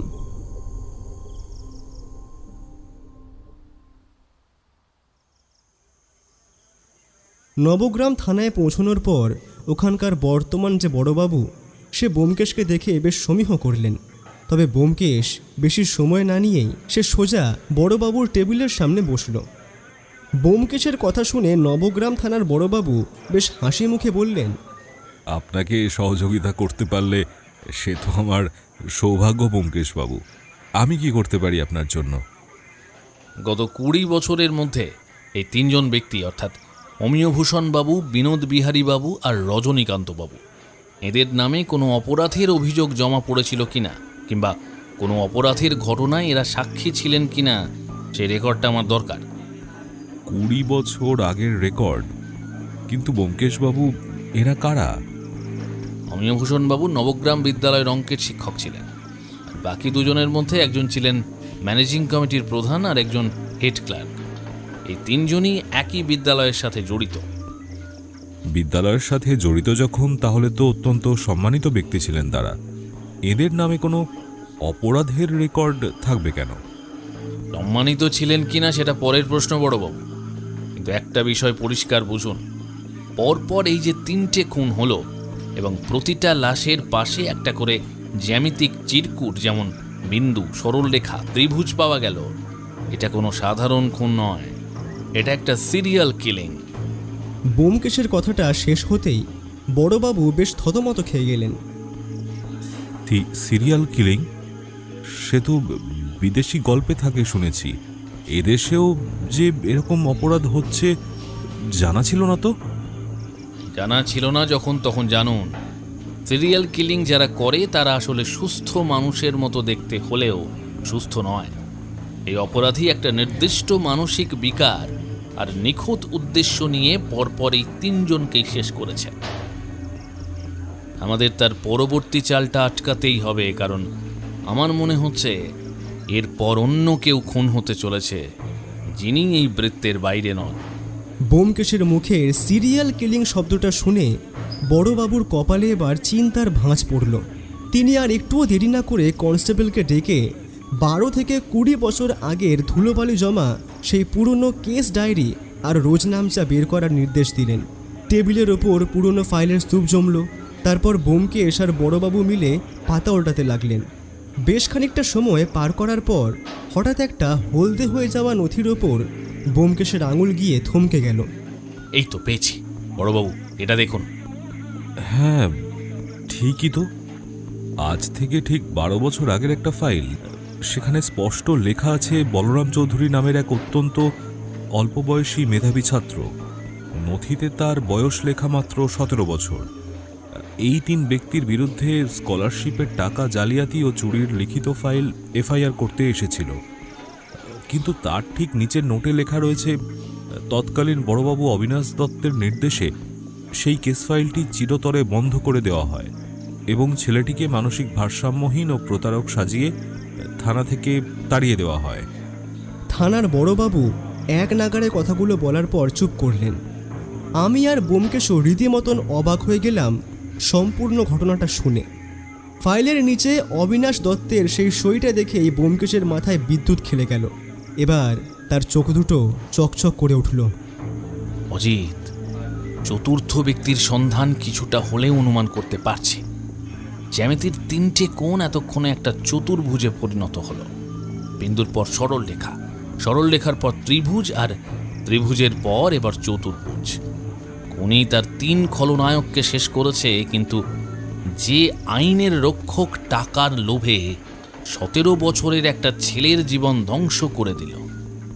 তবে আমি যদি খুব ভুল না করি, সেই প্রাক্তন অফিসার অবিনাশ দত্তই হলো এই চতুর্ভুজের শেষ বিন্দু। তার মানে তুমি একেবারে নিশ্চিত যে এই চতুর্থ ব্যক্তি, অর্থাৎ যিনি খুন হতে পারেন, তিনি আসলে অবিনাশ দত্ত? আমার কথার উত্তরে ব্যোমকেশ চেয়ার ছেড়ে উঠে দাঁড়িয়ে স্পষ্টভাবে বলে উঠল, আমি একদম নিশ্চিত অজিত। তাই আমাদের এখানে বসে থেকে সময় নষ্ট করলে হবে না। অবিনাশ দত্ত এই মুহূর্তে কোথায় আছেন সেটা খুঁজে বের করতে হবে। বড়বাবু, আপনি দয়া করে খোঁজ নিয়ে জানান যে অবিনাশবাবু এই মুহূর্তে কোথায় আছেন। আপনি চিন্তা করবেন না, আমি বিভিন্ন থানায় টেলিফোন করে শুনে নিচ্ছি এই মুহূর্তে অবিনাশবাবু কোথায় আছেন। যদি অবসর না নিয়ে থাকেন তাহলে যে কোনো না কোনো থানাতে ঠিকই আছেন, আর অবসর নিয়ে থাকলে নিশ্চয়ই তার পরিবারের সাথে বাড়িতেই থাকবেন। আমাদের এই মুহূর্তে অবিনাশবাবু ঠিক কোথায় আছেন সেই ঠিকানাটা হলেই চলবে। যত তাড়াতাড়ি সম্ভব আপনি ঠিকানার ব্যবস্থা করুন, নইলে আমরা কিন্তু ওই মানুষটাকে আর বাঁচাতে পারবো না। ব্যোমকেশের আমি এখন এক মুহূর্ত সময় নষ্ট না করে সেখান থেকে বেরিয়ে এলাম। তারপর শহরের রাস্তায় ব্যোমকেশের পুলিশ দপ্তরে যত পরিচিত ছিল তাদের প্রত্যেককে একটা একটা করে ফোন কল করতে লাগলো সে। বড়বাবু কোনো রকম তথ্য জানাবার আগেই ব্যোমকেশ অবিনাশ দত্তের সন্ধান পেয়ে যায়। সেই বুথ সেন্টার থেকে বেরিয়ে এসে ব্যোমকেশ বলল, কাজ হয়ে গেছে আজকে। অবিনাশ দত্ত এই মুহূর্তে অবসর নিয়ে কলকাতার বাগবাজারে রয়েছে। আমাদের এক্ষুনি সেখানে যেতে হবে। ওনার এখন প্রত্যেকটা মুহূর্ত ভীষণ বিপজ্জনক। এরপর আর কথা না বাড়িয়ে কলকাতার বাগবাজারে অবিনাশ দত্তের উদ্দেশ্যে রওনা দিলাম দুজনে।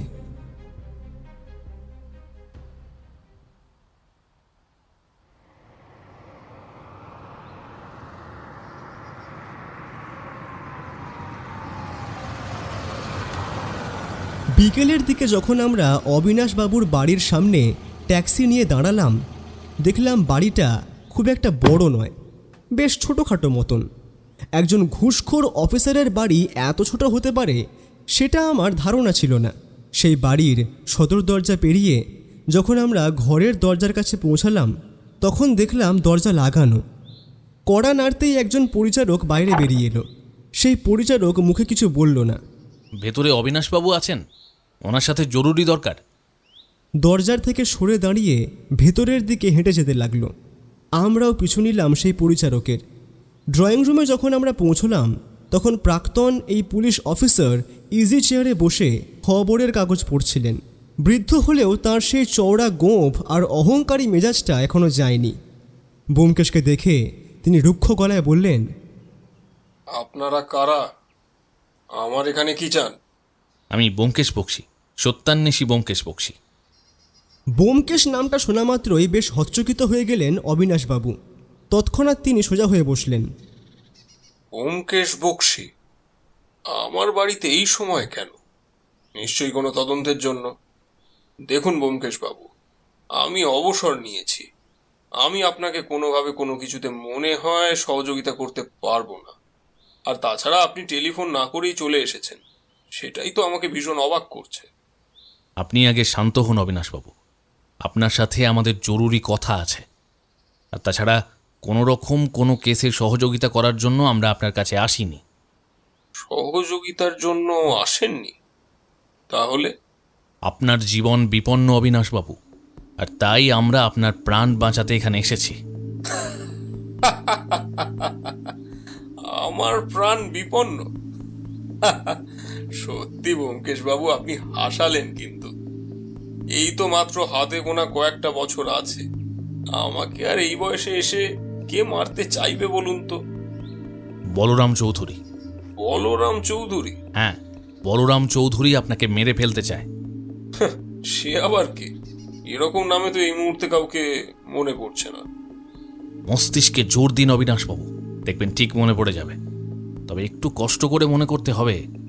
12 বছর আগের নবগ্রাম থানার বলরাম চৌধুরীর কেসটা আপনার মনে আছে নিশ্চয়ই? অমিয় বাবুদের টাকা খেয়ে আপনি যাকে তাড়িয়েছিলেন সেই আজ প্রতিশোধ নিতে ফিরছে। বলরাম আর নবগ্রাম এই নাম দুটো শুনেই বৃদ্ধ অবিনাশবাবুর খবরের কাগজটা হাত থেকে কেঁপে উঠল। তার মুখটা ফ্যাকাশে হয়ে গেল, কিন্তু নিজের পুলিশি অহংকার ঢাকতে তিনি এবার চেঁচিয়ে উঠলেন, রাখুন আপনার ফালতু কথা। অবিনাশ দত্ত অতীতে কোনো ভুল করেনি। আর কার এত বড় ক্ষমতা যে আমার পেছনে এত বড় ষড়যন্ত্র করছে? দেখুন ব্যোমকেশ বাবু, এসবের সাথে আমার কোনো রকম কোনো সম্পর্ক নেই। অযথা কোনো অভিযোগ আমার নামে আনবেন না, আর আমার সময় নষ্ট করবেন না। আপনারা এখন আসতে পারেন। ভীষণ রকম বিরক্তির গলায় কথাটা বলেই অবিনাশবাবু হাত জোড় করলেন ব্যোমকেশের সামনে। দেখুন ব্যোমকেশ বাবু, আমার জীবনে কোনো বিপদ নেই। আমি একদম সুস্থ সবল এবং স্বাভাবিক রয়েছি। আর তাছাড়া অবিনাশবাবু কথাটা শেষ করতে পারলেন না। তার আগেই ঘরের বৃদ্ধ চাকর একটা ট্রেতে করে অবিনাশবাবুর বিকেলের দুধ আর সাবুর বাটিটা এনে টেবিলের ওপর রাখল। অবিনাশবাবু রাগের চোটে সেই বাটিটা তুলতে গেলেন খাওয়ার জন্য। ব্যোমকেশের তীক্ষ্ণ নজর হঠাৎ সেই বাটির ভেতরের দুধের উপরিভাগের দিকে গেল। সেখানে হালকা একটা অদ্ভুত নীলাভ আভা মতো কিছু ভাসছে। সে লাফিয়ে পড়ে অবিনাশবাবুর হাত থেকে বাটিটা কেড়ে নিয়ে আঁচড়ে ফেলল মেঝেতে। দুধ আর সাবু ছড়িয়ে পড়ল মেঝেতে। এ কি অভদ্রতা! আমার খাবার ফেলে দিলেন কেন? ওটা খাবার ছিল না অবিনাশবাবু, ওটা ছিল আপনার জম। অজিত, এক্ষুনি লোকাল থানায় খবর দাও। ব্যোমকেশ কলকাতার স্থানীয় পুলিশের সহযোগিতা নিয়ে সেই মেঝেতে পড়ে থাকা দুধের নমুনা এবং বাটির অবশিষ্টাংশ কেমিক্যাল অ্যানালিসিস ও পোস্টমর্টমের জন্য ল্যাবেতে পাঠানোর ব্যবস্থা করল। আর সেই রিপোর্ট দেখে অবিনাশ দত্তের হাত পা ঠান্ডা হয়ে গেল। তিনি কাঁপতে কাঁপতে সোফায় বসে পড়লেন। ব্যোমকেশ এবার ঘরের সেই পুরনো চাকরকে ডেকে কড়া গলায় জেরা করতে শুরু করল। বল, এই খাবারে বিষ কে মিশিয়েছে? তুই ছাড়া রান্নাঘরে আর কে গিয়েছিল? বাবু, আমি কিছু জানি না, কিছু করি নাই আমি। দুপুরে আমার শরীরটা খুব খারাপ লাগতেছিল বলে আমি একটু উপরে শুতে গেছিলাম। তখন নিচে একজন নতুন লোক এসেছিল। সে নিজেকে আমাদের দেশের বাড়ির লোক বলে পরিচয় দিয়েছিল। তা সেই দয়া করে বলল যে, দাদু তুমি জিরিয়ে নাও, বাবুর বিকেলের সাগুর দুধটা আমি ফুটিয়ে দিচ্ছি। তা আমি ভাবলুম কত ভালো মানুষ, সে খাবারটা তৈরি করে ঢাকা দিয়ে রেখে চলে গেছে। আমি শুধু বাটিটা এনে বাবুর টেবিলে রেখে দিয়েছি। সত্যি বলছি, আমি আর কিছু জানি না। ভগবানের দিব্যি, সত্যি বলছি, কিছু জানি না বাবু। ব্যোমকেশ আমার দিকে তাকালো। তার ঠোঁটের কোণে একটা চেনা রহস্যময় হাসি। খনি খুব কাছেই আছে অজিত। সে ভেবেছিল জ্যামিতির শেষ বাহুটা আজ সে বিষ দিয়ে এঁকে যাবে, কিন্তু ব্যোমকেশ বক্সি থাকতে চতুর্ভুজের শেষ বিন্দুটা এত সহজে মুছে ফেলা যাবে না। নবগ্রাম থানার ধুলোমাখা অতীত এখন কলকাতার বাগবাজারে এই ঘরে এসে যেন আরও বেশি রহস্যময় হয়ে উঠেছে। মেঝের ওপর ছড়িয়ে থাকা সাবুর দুধ আর বাটির অবশিষ্টাংশ দেখে প্রাক্তন পুলিশ ইন্সপেক্টর অবিনাশ দত্তের কপালে তখন বিন্দু বিন্দু ঠান্ডা ঘাম। আমার কথা আপনার বিশ্বাস হচ্ছে না তো? দাঁড়ান, আমি আপনাকে প্রমাণ করেই দেব যে এই খাবারের মধ্যে বিষ আছে। আমি এক্ষুনি নবগ্রাম থানায় ফোন করছি, এই খাবারটার পরীক্ষা করা দরকার। ব্যোমকেশের এক মুহূর্ত সময় নষ্ট না করে কলকাতার স্থানীয় পুলিশের বড়বাবুকে ডেকে পাঠালো। ঘণ্টাখানেকের মধ্যেই কেমিক্যাল অ্যানালিসিস আর ফরেন্সিক ল্যাবের প্রাথমিক রিপোর্টটা চলে এলো। বড়বাবু সেই রিপোর্টটা ব্যোমকেশের হাতে দিতেই দেখা গেল তাতে মেশানো ছিল মারাত্মক পটাশিয়াম সায়ানাইড বিষ, যা পেটে গেলে মানুষের মৃত্যু হতে বড় জোর মাত্র কয়েক সেকেন্ড সময় লাগে। রিপোর্টটা দেখে অবিনাশ দত্তের হাত পা যেন বরফের মতো ঠান্ডা হয়ে গেল। তিনি কাঁপতে কাঁপতে সোফায় বসে পড়লেন। এবার বুঝতে পারছেন অবিনাশবাবু, আপনার ঘরের পুরনো বিশ্বস্ত চাকরকে দুপুরে দেশের বাড়ির লোক সেজে কে এসে জিরিয়ে নিতে বলেছিল, আর কে পরম দয়ায় আপনার বিকেলের সাবুর বাটিটা ফুটিয়ে দিয়ে গিয়েছিল। আপনার জীবনটা আজ একটুর জন্য বেঁচে গেল। কিন্তু ব্যোমকেশ বাবু, কে আমাকে মারতে চাইছে, আর কেনই বা মারতে চাইছে? সেটা আপনার থেকে ভালো আর কে জানবে অবিনাশবাবু? নবগ্রামের অমিয়ভূষণ বাবু, বিনোদ বিহারী বাবু আর রজনীকান্ত বাবু, এই 3 সম্মানিত শিক্ষকের খুনের খবর আপনি নিশ্চয়ই খবরের কাগজে পড়েছেন। এনাদের লাশের পাশে একটা করে জ্যামিতিক চিরকুটে বিন্দু, সরল রেখা, ত্রিভুজ পাওয়া গিয়েছিল। আজ আপনার এই সাবুর বাটিতে বিষ মিশিয়ে খুনি আসলে তার জ্যামিতিক নকশার শেষ বাহু অর্থাৎ চতুর্ভুজ সম্পূর্ণ করতে চেয়েছিল। এবার সত্যিটা বলুন অবিনাশবাবু, আজ থেকে ঠিক 12 বছর আগে নবগ্রাম থানায় বড়বাবু থাকার সময় 17 বছরের এক মেধাবী ছাত্র বলরাম চৌধুরী যখন ওই 3 শিক্ষকের বিরুদ্ধে স্কলারশিপের টাকা চুরির লিখিত এফআইআর করতে এসেছিল, আপনি কি করেছিলেন? বলরাম নামটা শুনতেই অবিনাশ দত্তের মুখটা চুন হয়ে গেল। 12 বছর আগের সেই অন্ধকার সত্যিটা আর তিনি চেপে রাখতে পারলেন না। তিনি 2 হাতে মুখ ঢেকে বললেন, হ্যাঁ ব্যোমকেশ বাবু, আমার ভুল হয়েছিল। ওই 3 শিক্ষক আমাকে প্রচুর টাকার লোভ দেখিয়েছিল। আমি টাকার গরমে অন্ধ হয়ে 17 বছরের ওই ছেলেটার ফাইলটা শুধু বন্ধই করিনি, তাকে চোর প্রতারক সাজিয়ে লকআপে পুরে চাবুক মেরেছিলাম। তারপর থানা থেকে ঘাড় ধাক্কা দিয়ে বের করে দিয়েছিলাম। ছেলেটা কাঁদতে কাঁদতে বলেছিল, হিসেব আমি মেলাবো বড়বাবু, জ্যামিতির নিখুঁত হিসেব দেখে নেবেন। আজ বুঝতে পারছি ওই ফিরে এসেছে। হ্যাঁ, সেই ফিরে এসেছে। তবে আজ সে তাড়াহুড়ো করে আপনার খাবারে বিষ মিশিয়ে চলে গেলেও একটা মস্ত বড় ভুল করে গেছে অবিনাশবাবু। সে তার স্বভাব সিদ্ধ জ্যামিতিক চিহ্নের সেই চতুর্ভুজ চিরকুটটা আপনার লাশের ওপর রেখে যাওয়ার সুযোগ পায়নি। আর ওর এই খামতিটাই আমাদের ওর বিরুদ্ধে মোক্ষম চাল চালতে সাহায্য করবে। পরদিনই ব্যোমকেশ পুলিশকে নিয়ে একটা মারাত্মক মিথ্যে নাটক সাজালো। খবরের কাগজে এবং চারিদিকে গুজব রটিয়ে দেওয়া হলো যে বাগবাজারের প্রাক্তন পুলিশ অফিসার অবিনাশ দত্ত বিষক্রিয়ায় মারা গিয়েছেন, আর পুলিশের বিশেষ তত্ত্বাবধানে হাসপাতালের মর্গে ওর সেই মৃতদেহ রাখা হয়েছে। আজ রাতে চিহ্নিতকরণের পর তা ছাড়া হবে। আসলে অবিনাশবাবুকে গোপন পুলিশি পাহারায় অন্য জায়গায় রাখা হয়েছিল, আর হাসপাতালের সেই অন্ধকার গুমোট মর্গের ভেতরের একটা টেবিলে কম্বল মুড়ি দিয়ে শুয়ে রাখা হয়েছিল অন্য এক বেওয়ারিশ মৃতদেহকে। ব্যোমকেশ জানত যে খুনি অত্যন্ত খুঁতখুঁতে। জ্যামিতির শেষ বাহু চতুর্ভুজ চিরকুটটা অবিনাশের লাশের ওপর না রাখা পর্যন্ত ওর প্রতিশোধের স্বাদ মিটবে না, ওর মনের সেই বিকার শান্ত হবে না। ও তাই মর্গে আসবেই। রাত তখন প্রায় 1টা। মর্গের চারপাশ নিঝুম, শুধু হালকা ফরমালিনের গন্ধ ভেসে বেড়াচ্ছে বাতাসে। ব্যোমকেশ, আমি এবং সাদা পোশাকের পুলিশ অফিসাররা অন্ধকার কোণের আড়ালে ওত পেতে বসে আছি। হঠাৎ মর্গের পেছনের জানলাটা সামান্য কেঁপে উঠল। একটা কালো ছায়া জানলা গলে প্রায় বিড়ালের মতো নিঃশব্দে ভেতরে এসে নামল। এগিয়ে গেল সেই কম্বল মুড়ি দেওয়া টেবিলটার দিকে।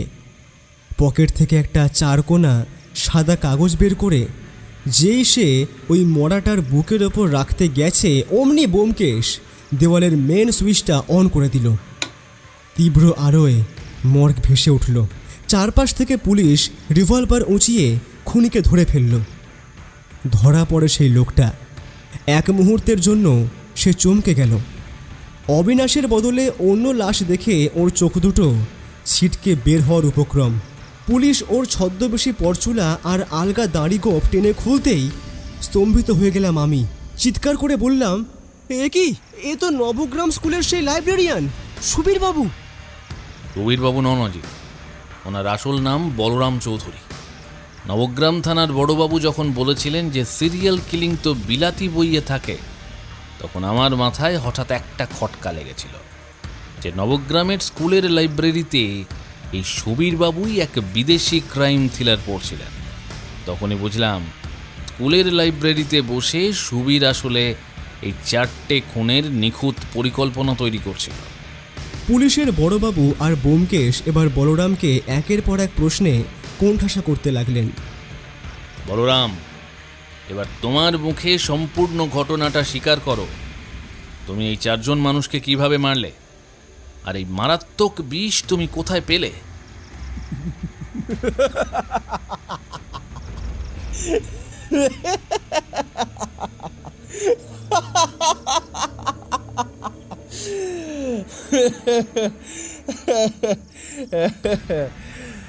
ধরেই যখন ফেলেছেন ব্যোমকেশ বাবু, তখন আর সত্যিটা লুকোতে চায় না।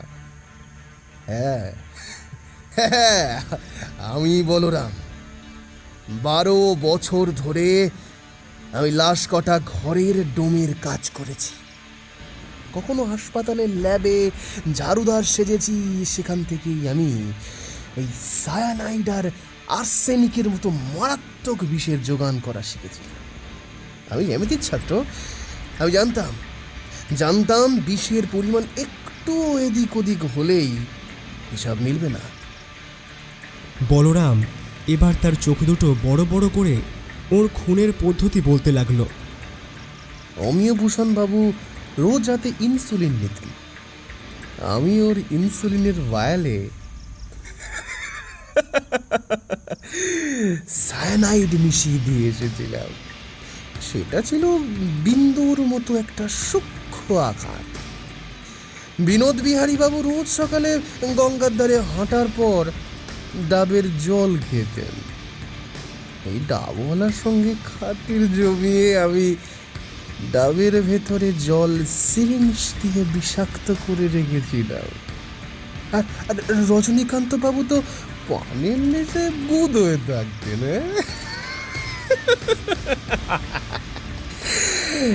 ওর খয়েরির কৌটোয় আমি আর্সেনিকের বিষ মিশিয়ে দিয়েছিলাম, যা লিভার নষ্ট করে ওনাকে তিলে তিলে শেষ করেছে।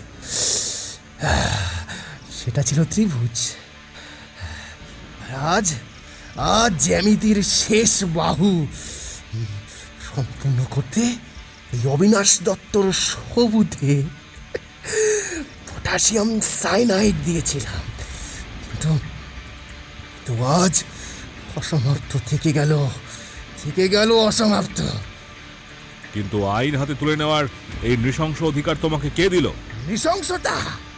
আজ থেকে 12 বছর আগে ওই 4টে পশু মিলে যখন 17 বছরের এই এক অনাথ ছেলের ভবিষ্যৎ, তার স্বপ্ন, তার সমস্ত মেধা খুন করেছিল, তখন সেটা নৃশংসতা ছিল না বড় বাবু? আমার একমাত্র সম্বল ছিল ওই স্কলারশিপের টাকাটা। ওরা আমার খাতার বদলে নিজেদের অযোগ্য ছেলেদের নাম ঢুকিয়েছিল। আর এই অবিনাশ দত্ত টাকার লোভে আমাকে চাবুক মেরে থানা থেকে বের করে দিল। মেধার অপমানে আমি তিলে তিলে মরে গিয়েছিলাম। আজ আমার প্রতিশোধ পূরণ হলো।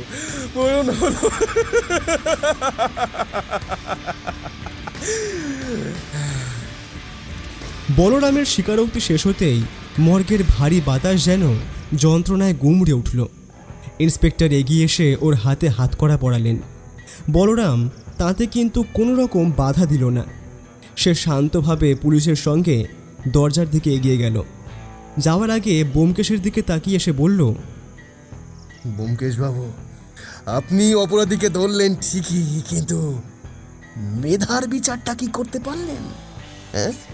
পারলেন না। পুলিশ বলরামকে নিয়ে চলে গেল। মর্গের বাইরে তখন ভোরের প্রথম আলো ফুটছে। ব্যোমকেশ একটা দীর্ঘশ্বাস ফেলল।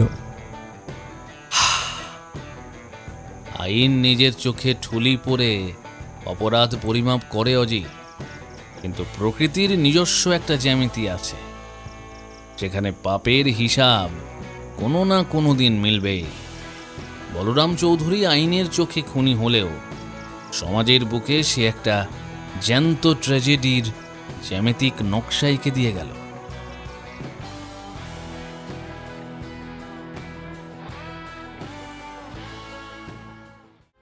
আপনি শুনছিলেন থ্রিল কোয়েস্ট। আজকের গল্পটি আপনার কেমন লাগলো তা অবশ্যই কমেন্ট করবেন। এরকম আরও রহস্যে ভরা গল্প শুনতে চ্যানেলটি সাবস্ক্রাইব করে আমাদের সঙ্গে থাকুন। আবার দেখা হবে নতুন কোনো অজানা সত্যের খোঁজে। ততক্ষণ পর্যন্ত শুভরাত্রি।